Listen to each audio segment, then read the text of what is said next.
इस हफ्ते निफ्टी ने 500 पॉइंट्स की एक जबरदस्त मूव दिखाते हुए एक नया ऑल टाइम हाई बनाया और अपने पिछले ऑल टाइम हाई के ऊपर क्लोजिंग दी है, जो कि निफ्टी के लिए काफी पॉजिटिव हो जाता है।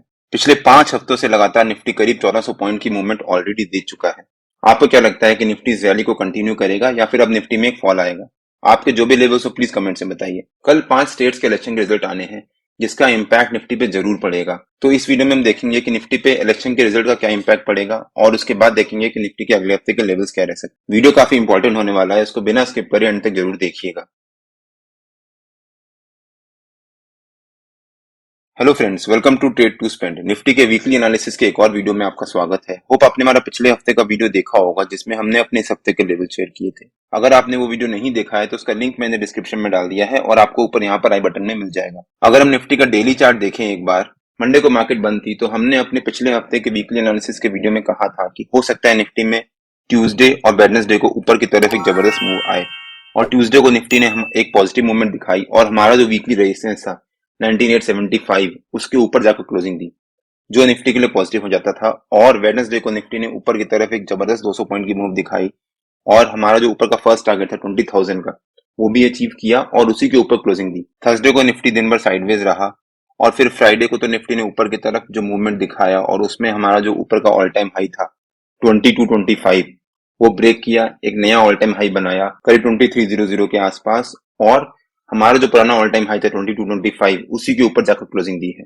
जो कि निफ्टी के लिए पॉजिटिव हो जाता है। अगर हम निफ्टी के वीकली चार्ट पे वापस आ जाते हैं, जैसा मैंने शुरू में कहा कि निफ्टी पिछले 5 हफ्ते में करीब करीब 1400 पॉइंट की मूवमेंट ऑलरेडी दिखा चुका है। तो क्या निफ्टी अब इस मूवमेंट को कंटिन्यू करेगा या फिर अब निफ्टी में थोड़ी सी प्रॉफिट बुकिंग आएगी, वो हम आगे कवर करेंगे। हमने काफी सारे एग्जिट पोल्स देखे होंगे और ज्यादातर एग्जिट पोल्स मिक्स्ड रिजल्ट्स बता रहे हैं। कुछ एग्जिट पोल्स कह रहे हैं कि एक पर्टिकुलर पार्टी इन स्टेट्स में जीतेगी, कुछ एग्जिट पोल्स उसका उल्टा बोल रहे हैं कि दूसरी पार्टी उन्हीं पर्टिकुलर स्टेट्स में जीतेगी। तो रिजल्ट कैसा भी हो, लेकिन मंडे को ही या फिर कह सकते हैं मंडे और ट्यूसडे को ही रिजल्ट का इंपैक्ट निफ्टी पे पड़ सकता है और हो सकता है वेडनेसडे ऑनवर्ड्स निफ्टी वापस ऊपर की तरफ एक जर्नी स्टार्ट करे। तो मेरे ख्याल से ओवरऑल निफ्टी में पॉजिटिव मोमेंटम रह सकता है इस हफ्ते भी, और निफ्टी ने जो ये जंप दिखाया है या फिर एक पॉजिटिव मूव दिखाया है, हो सकता है निफ्टी अगले हफ्ते भी इस मूव को कंटिन्यू करे और हो सकता है निफ्टी मंडे को एक गैप डाउन ओपनिंग दे, वहां पर आधा एक घंटा सस्टेन करे, हमारा जो सपोर्ट है अगले हफ्ते का उस सपोर्ट के पास अगर सपोर्ट ले और वापस वहां से ऊपर की तरफ एक बाउंस दिखाए। मैं क्यों कह रहा हूँ कि निफ्टी मंडे को एक गैप डाउन ओपनिंग देगा, उसके बारे में मैं डेली एनालिसिस के वीडियो में एक्सप्लेन करूंगा। सो आप मेरा यूट्यूब चैनल जरूर सब्सक्राइब कर लीजिएगा, सो दैट जब भी मैं अपना अगला डेली एनालिसिस का वीडियो अपलोड करूं आपके पास वो नोटिफिकेशन आ जाए।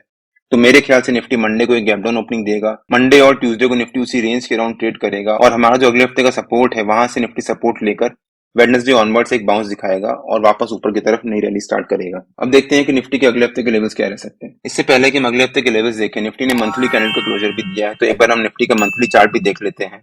अगर हम निफ्टी के मंथली चार्ट पे आते हैं एक बार, तो निफ्टी पिछले 5 महीने से एक रेंज बना रहा था और उसी रेंज के बीच में ट्रेड कर रहा था। निफ्टी ने पिछले महीने उस रेंज का ब्रेकडाउन दिया, लेकिन वहां से निफ्टी ने एक रिवर्सल ले लिया और ऊपर की तरफ बाउंस दिखाया और फाइनली उस रेंज का जो निफ्टी पिछले 5 महीने से जुलाई से निफ्टी एक रेंज बना रहा था, उस रेंज का ब्रेकआउट दिया और उस रेंज के ऊपर सस्टेन किया है। और अगर निफ्टी अगले 3-4 दिन पिछले महीने का जो हाई है 2158 उसके ऊपर सस्टेन करता है, तो वो निफ्टी के लिए पॉजिटिव हो सकता है उसके बाद निफ्टी ऊपर की तरफ एक नया बाउंस दिखाए, क्योंकि उससे क्या होगा, जो निफ्टी ने यहाँ पर ये ब्रेकआउट दिया है इस रेंज का, उस रेंज का एक कंफर्मेशन हो जाएगा कि हाँ निफ्टी ऊपर की तरफ सस्टेन कर सकता है और निफ्टी ऊपर की तरफ रैली कंटिन्यू कर सकता है। वहां पर नए बायर्स एक्टिवेट होंगे, नए बायर्स एक्टिवेट होंगे तो निफ्टी को ऊपर की तरफ लेके जाएंगे। तो अगर निफ्टी 2158 के ऊपर 3-4 दिन सस्टेन करता है, मतलब अगर मंडे ट्यूसडे वेडनेसडे को भी निफ्टी 2158 के ऊपर क्लोजिंग दे देता है, तो वो निफ्टी के लिए पॉजिटिव हो सकता है और हो सकता है उसके बाद निफ्टी ऊपर की तरफ एक नई रैली स्टार्ट करे। अब अगर निफ्टी के वीकली चार्ट पे वापस आ जाते हैं, अब देखते हैं कि निफ्टी के अगले हफ्ते के लेवल्स क्या रह सकते हैं। हमारा अगले हफ्ते का फर्स्ट टारगेट था 20005 के आसपास। तो जो निफ्टी का पहला टारगेट था या फिर जो पहला रेजिस्टेंस हम कह सकते हैं, वो निफ्टी ने ब्रेक किया और उसके ऊपर सस्टेन किया इस हफ्ते। तो कोई भी स्टॉक या इंडेक्स अगर कोई अपना रेजिस्टेंस को ब्रेक करता है और उसके ऊपर सस्टेन करता है, तो वो रेजिस्टेंस उसका सपोर्ट काम करने लगता है। तो 20005 निफ्टी का अगले हफ्ते का सपोर्ट रह सकता है। हो सकता है निफ्टी इसी के अराउंड सस्टेन करे, सपोर्ट ले और वहां से वापस ऊपर की तरफ एक बाउंस दिखाए। 20,000 वैसे भी निफ्टी का साइकोलॉजिकल लेवल भी है, और अगर निफ्टी मंडे को एक गैप डाउन ओपनिंग देता है तो हो सकता है निफ्टी मंडे ट्यूसडे को उसी के अराउंड ट्रेड करे, 20005 के आसपास से निफ्टी सपोर्ट ले और वेडनेसडे ऑनवर्ड निफ्टी ऊपर की तरफ एक वापस एक बाउंस दिखाए। ऊपर के लेवल्स में बाद में शेयर करूंगा, बिकॉज मेरे ख्याल से अभी ऊपर की तरफ निफ्टी की विंडो ओपन है और निफ्टी ऊपर की तरफ किसी भी डायरेक्शन में रैली दिखा सकता है। और अगर निफ्टी 2225 जो हमारा पिछला ऑल टाइम हाई था उसके ऊपर क्लोजिंग देता है इस हफ्ते, तो हो सकता है निफ्टी के लिए वो काफी पॉजिटिव हो और निफ्टी मेरे ख्याल से दिसंबर में ही 21,000 के लेवल्स भी टच करे। लेकिन हम नीचे की साइड को इग्नोर नहीं कर सकते। अगर इलेक्शन के रिजल्ट एकदम नेगेटिव ही आ गए तो हो सकता है निफ्टी नीचे की तरफ जो हमारा सपोर्ट है 20,005 उसको ब्रेक करे और उसके नीचे सस्टेन करे। और अगर नीचे उसको ब्रेक करके नीचे सस्टेन करता है तो निफ्टी का नीचे का हमारा पहला टारगेट हो सकता है 19,875 के आसपास, सेकंड टारगेट हो सकता है 19,650 के आसपास और थर्ड टारगेट हो सकता है 19,479 के आसपास। और हो सकता है उसके बाद निफ्टी हमारे नीचे के तीनों टारगेट्स अचीव करे। लेकिन मेरे ख्याल से अभी निफ्टी की ओवरऑल नीचे जाने के चांसेस थोड़े से कम हैं, बिकॉज एज सच ग्लोबली कोई भी नेगेटिव न्यूज नहीं है जो निफ्टी को नीचे ड्रैग करे। जितने भी निफ्टी की कंपनीज थी, मेजर कंपनीज, उनके रिजल्ट्स आ चुके हैं जिसका इम्पैक्ट ऑलरेडी पड़ चुका है।